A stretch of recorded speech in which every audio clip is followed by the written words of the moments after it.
जय जिनेन्द्र। आज हम NCERT 12th micro economics chapter 4 माध्यमिक शिक्षा मंडल की नई प्रश्न बैंक का क्वेश्चन नंबर 7 सॉल्व करेंगे। 6 तक क्वेश्चन आप पहले सॉल्व कर चुके हैं। पूर्ति की लोच को प्रभावित करने वाले तत्व बताइए। देखिए, पूर्ति की लोच जैसे कि मान लीजिए कि एक रबर है, आप उसको इस तरफ भी खींच सकते हैं और इस तरफ भी खींच सकते हैं, यानी रबर जो है वो लोचदार है। यदि मान लीजिए एक लोहे का टुकड़ा है, ना तो आप इसको इस तरफ खींच सकते हैं और ना ही आप उसे इस तरफ खींच सकते हैं, तो ये क्या है? बेलोचदार। अब ये लोचदार और बेलोचदार से ही हमें पूर्ति की लोच को प्रभावित करने वाले तत्व समझ में आएंगे। जैसे मान लीजिए कि इन चीज़ों को बेचने वाला व्यक्ति है। अब ये चीज़ हमें पता है कि नाशवान है। यदि जो बेचने वाला है वो इन्हें ना बेचे तो क्या होगा? उसकी चीज़ें खराब हो जाएंगी। अगर वो ये सोचे कि अभी सस्ते दाम में बिक रही हैं तो मैं इन्हें अभी नहीं बेचता हूँ, तो क्या होगा? ये सारी चीज़ें खराब हो जाएंगी। तो जो नाशवान वस्तुएं होती हैं उनकी पूर्ति लोचदार होगी क्या? नहीं होगी। उनकी पूर्ति तो जितनी है उतनी ही रहेगी। वो उठा के घर के अंदर नहीं रख सकता सामान, क्योंकि सामान खराब हो जाएगा।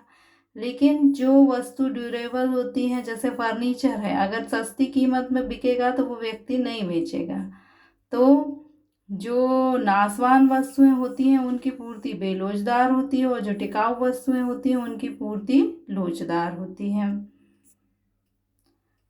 इसके बाद जो उत्पादन की तकनीक होती है, जैसे रोबोट बनाने की तकनीक कैसी है? बहुत कॉम्प्लेक्स है, कठिन है। तो जो उत्पादक है वो रोबोट की पूर्ति को जल्दी से नहीं बढ़ा सकता, तो रोबोट की पूर्ति कैसी होगी? बेलोचदार। जबकि चाहे मशीन से बनाए जाए या हाथ से बनाए जाए, ऊन से स्वेटर बनाने की तकनीक बहुत सरल है, तो इसकी पूर्ति कैसी होगी? लोचदार होगी। यानी जटिल तकनीक होने पर पूर्ति बेलोचदार होती है और सरल तकनीक होने पर पूर्ति लोचदार होती है। इसके बाद यदि मान लीजिए कि आपके पास बहुत कम टाइम है और आपको गेहूं के उत्पादन को बढ़ाना है, तो क्या आप उत्पादन को बढ़ा सकते हैं? नहीं। तो पूर्ति कैसी होगी? बेलोचदार, क्योंकि कम से कम 6 महीने का टाइम तो चाहिए। अब यदि टाइम बहुत अधिक है तो आपको यदि किसी चीज़ की पूर्ति को बढ़ाना है तो क्या आप बढ़ा सकते हैं? हाँ, बढ़ा सकते हैं। तो पूर्ति कैसी होगी? लोचदार। तो हमें क्या याद रखना है कि यदि बढ़ाना घटाना संभव है पूर्ति को, तो पूर्ति कैसी होगी?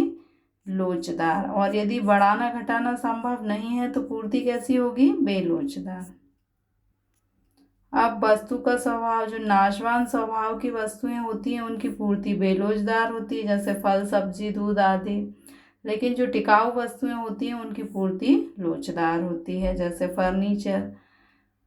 लोचदार का अर्थ है कि घटाना बढ़ाना संभव है। यदि आप बहुत कम दाम पर फर्नीचर मांगेंगे तो उसकी पूर्ति नहीं होगी, लेकिन कम दाम पर भी फल और सब्जियों की पूर्ति होती है, इसलिए वे बेरोजगार। इनकी फल और सब्जी की पूर्ति को घटाना बढ़ाना संभव नहीं होता, इसलिए बेरोजगार। फर्नीचर की पूर्ति को घटाना बढ़ाना संभव होता है, इसलिए लोचदार।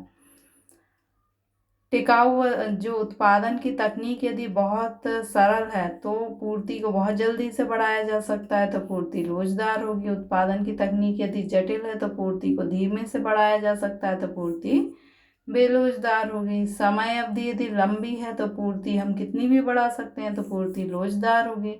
समय अवधि छोटी है तो पूर्ति को बढ़ाना संभव नहीं होता, तो पूर्ति बेलोचदार होती है।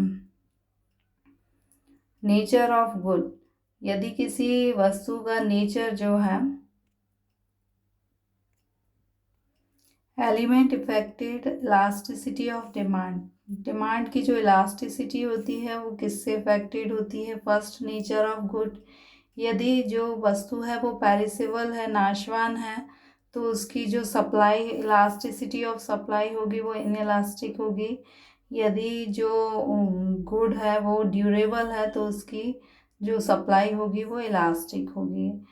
टेक्निक यदि बहुत ज़्यादा सिंपल है तो जो इलास्टिसिटी होगी वो अधिक होगी, और यदि टेक्निक बहुत ज़्यादा कॉम्प्लेक्स है तो सप्लाई इन इलास्टिक होगी। यदि टाइम पीरियड जो है लॉन्ग है तो और जो सप्लाई होगी वो इलास्टिक होगी। यदि टाइम पीरियड शॉर्ट है तो जो सप्लाई होगी वो इन इलास्टिक होगी। Thank you.